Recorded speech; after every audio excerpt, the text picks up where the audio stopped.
Assalamualaikum warahmatullahi wabarakatuh. Perkenalkan, nama saya Nur Hovifah dari mahasiswa IAIN Metro jurusan Perbankan Syariah. Di sini saya akan menjelaskan materi terkait pendidikan karakter anti korupsi. Udah kelihatan belum?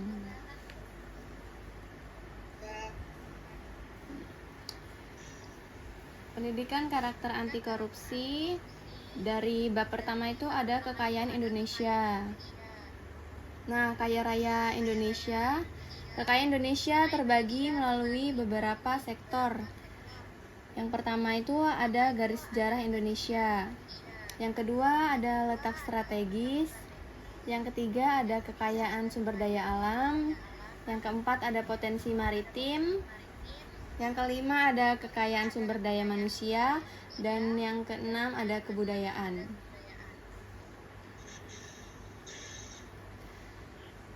Kondisi Indonesia sendiri itu ada tingkat kemiskinan. Tingkat kemiskinan di Indonesia itu sebesar 9,71% atau sebanyak 26.560 juta jiwa dari tahun 2020 sampai 2021.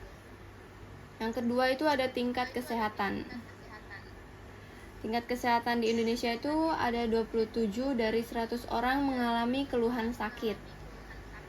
Dan yang ketiga itu ada tingkat pendidikan. Tingkat pendidikan di Indonesia itu 25,10% lulusan SD atau tingkat pendidikan rendah. Dan yang keempat tuh ada tingkat pengangguran. Tingkat pengangguran di Indonesia itu ada 9,9%. Itu termasuk tinggi. Dan yang bab kedua itu ada korupsi. Pengertian dari korupsi itu sendiri itu di Indonesia itu korupsi itu adalah kebusukan, keburukan, kebejatan dan ketidakjujuran. Dapat disuap, tidak bermoral, penyimpangan dari kesucian. Menurut Robert Klitgard, korupsi adalah tingkah laku yang menyimpang dari tugas-tugas resmi sebuah jabatan negara karena keuntungan, status, atau uang yang menyangkut pribadi atau perorangan, keluarga dekat, kelompok sendiri, atau melanggar aturan-aturan pelaksanaan beberapa tingkah laku pribadi. Nah, korupsi itu menurut 13 buah pasal dalam UU nomor 31 tahun 1999, Jo UU nomor 20 tahun 2001. Tindak pidana korupsi adalah seseorang yang memenuhi unsur-unsur seperti perbuatan melawan hukum, penyalahgunaan, kesempatan atau sarana, atau memperkaya diri sendiri. Nah, di sini juga ada delik-delik tindak pidana korupsi. Yang pertama itu ada kerugian keuangan negara. Kerugian keuangan negara itu melawan hukum dan menyalahgunakan kewenangan untuk memperkaya diri sendiri atau orang lain. Dan yang kedua itu ada suap menyuap. Suap menyuap itu yaitu memberi atau menjanjikan sesuatu dengan maksud membujuk agar seseorang berlawanan dengan kewenangan. Contohnya itu menyuap pegawai negeri dan menyuap hakim. Dan yang tiga itu ada penggelapan dalam jabatan. Penggelapan dalam jabatan itu pegawai menggelapkan uang, pegawai negeri memalsukan buku, dan pegawai merusakkan bukti. Dan yang keempat itu ada pemerasan. Pemerasan itu pegawai negeri menyalahgunakan kekuasaan untuk memaksa seseorang memberikan sesuatu, membayar atau menerima pembayaran dengan potongan, atau mengerjakan sesuatu untuk dirinya atau pungli. Dan yang kelima itu ada perbuatan curang. Perbuatan curang itu pemborong atau ahli bangunan berbuat curang. Pengawas proyek membiarkan perbuatan curang, atau rekanan TNI atau Polri membuat curang. Dan yang keenam ada benturan kepentingan dalam pengabdian. Pegawai negeri turut serta dalam pengabdian yang diurusnya. Dan yang tujuh itu ada gratifikasi. Gratifikasi menurut UU nomor 20 tahun 2001, penjelasan pasal 12B, Ayat 1. Gratifikasi yakni meliputi pemberian uang, barang, komisi pinjaman tanpa bunga, tiket perjalanan, fasilitas penginapan, perjalanan wisata, pengobatan cuma-cuma, dan fasilitas lainnya. Contoh pemberian hadiah atau parsel kepada pejabat pada saat hari raya. Selanjutnya ada biaya sosial korupsi. Biaya sosial korupsi itu sendiri ada biaya eksplisit. Biaya eksplisit itu biaya real yang keluar sebagai biaya antisipasi, biaya reaksi, dan biaya akibat dari sebuah kejahatan korupsi yang dapat dihitung secara langsung. Dan yang kedua ada biaya implisit. Biaya implisit merupakan biaya yang tidak secara langsung terlihat seperti biaya ekonomi. Dan yang ketiga ada biaya antisipasi. Anggaran untuk mencegah korupsi, misal biaya sosialisasi korupsi, reformasi birokrasi, dan kegiatan lainnya. Dan yang keempat tuh ada biaya reaksi korupsi. Biaya reaksi korupsi itu seluruh sumber daya yang diperlukan aparat penegak hukum untuk memproses seseorang melakukan korupsi. Dan yang bab ketiga itu ada mengapa korupsi terjadi. Faktor dorongan penyebab korupsi.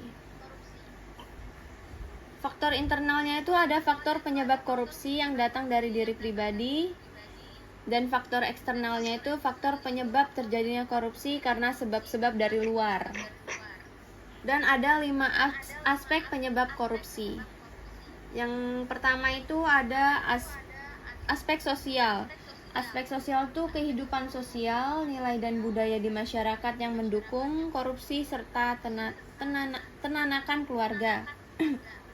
Dan yang kedua itu ada aspek ekonomi.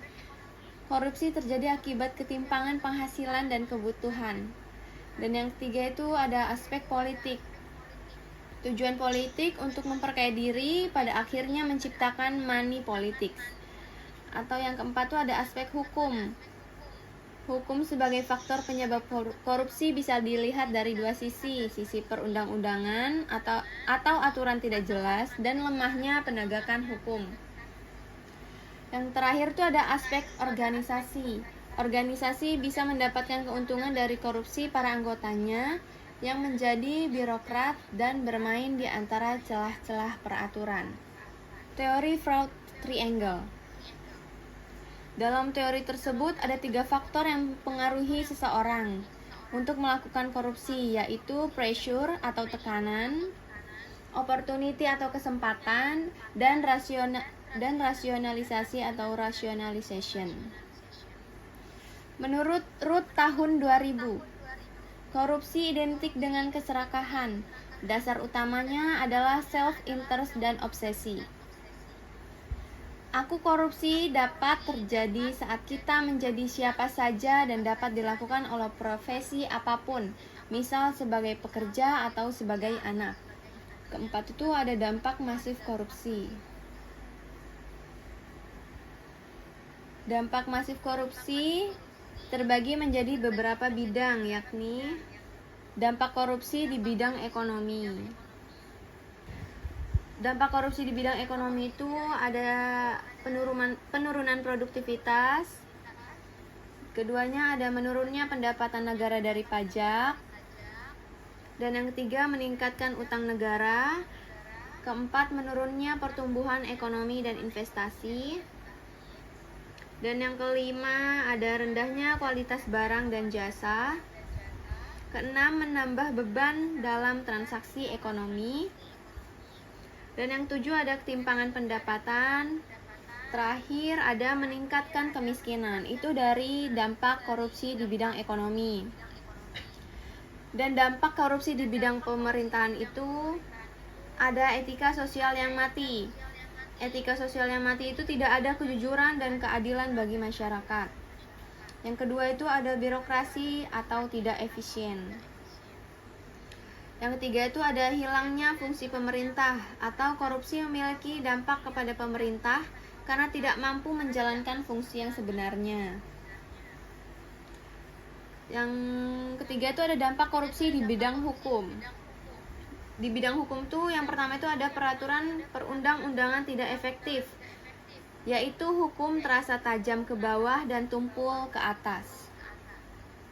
Yang kedua itu ada hilangnya kepercayaan masyarakat terhadap negara.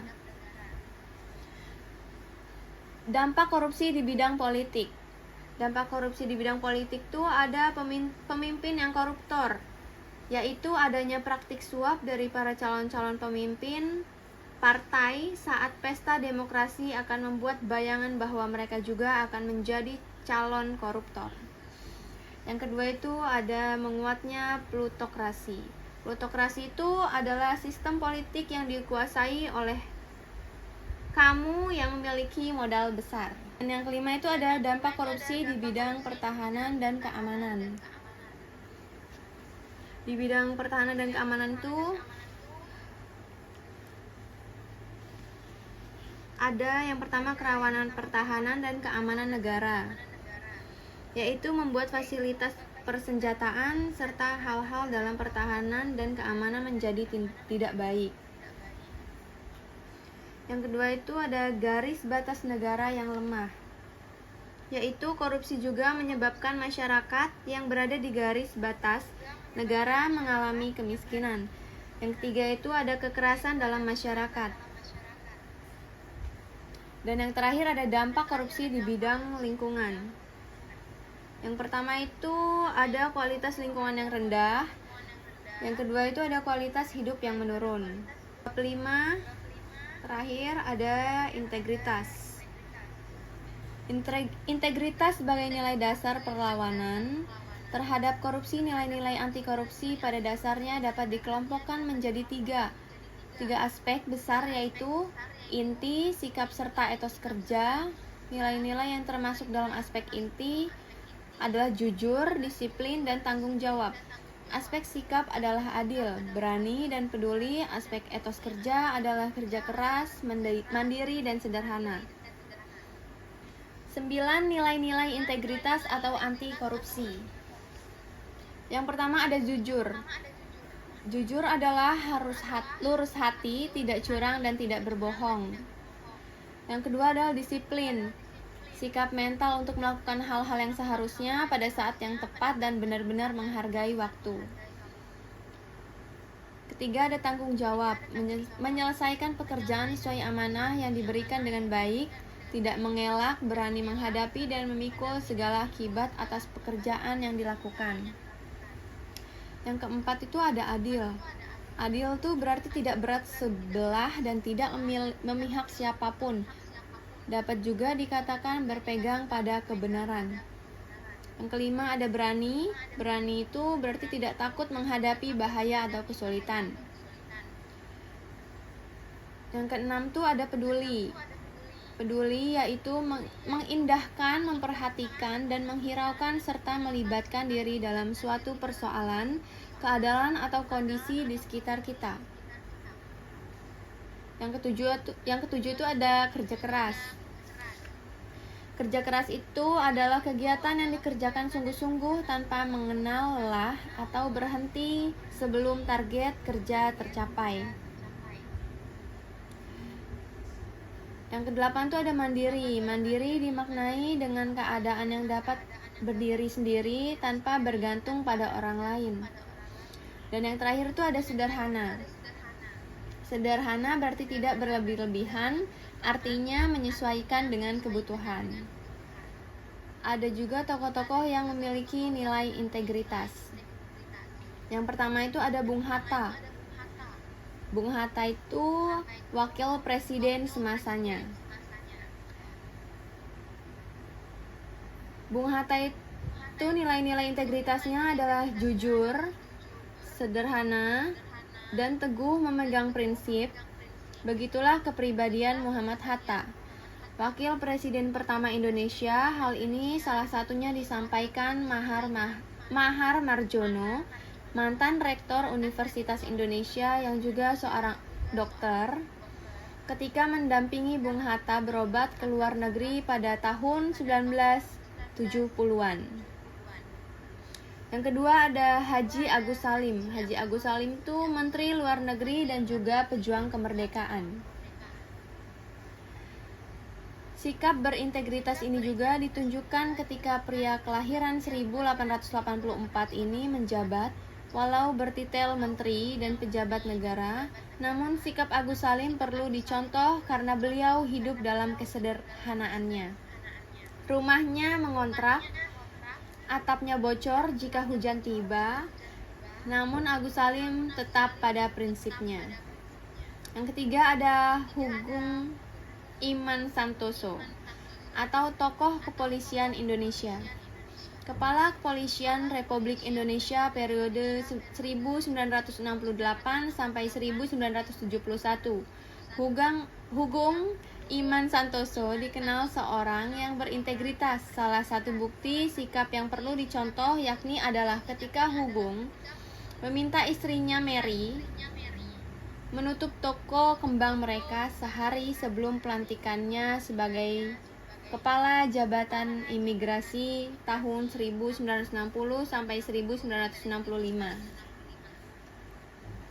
Tokoh-tokoh integritas tuh ada, yang pertama itu ada Baharudin Lopa, yang kedua itu ada Hamengkubuwono IX, ketiga itu ada Bung Hatta, yang keempat tuh ada Haji Agus Salim, yang kelima itu ada Hugeng Iman Santoso, yang keenam ada Insinyur Soekarno, dan yang ketujuh ada Muhammad Nasir. Nah, mungkin cukup sekian pemateri yang dapat saya sampaikan. Bila ada yang ingin bertanya, dipersilahkan. Siapa tadi yang ingin bertanya?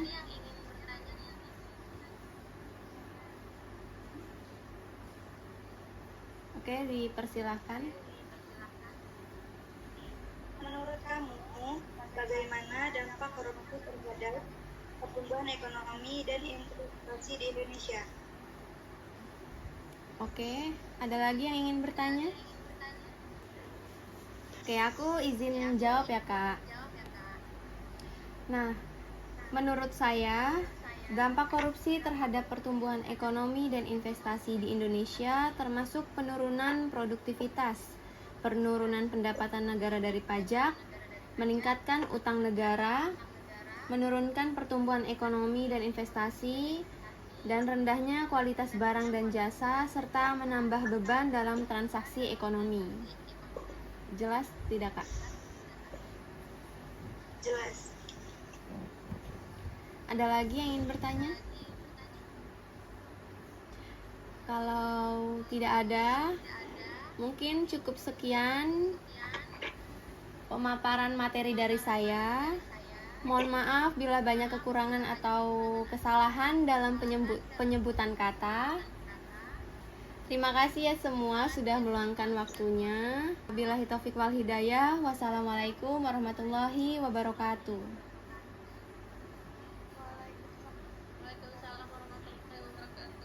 Terima kasih ya semua sudah meluangkan waktunya.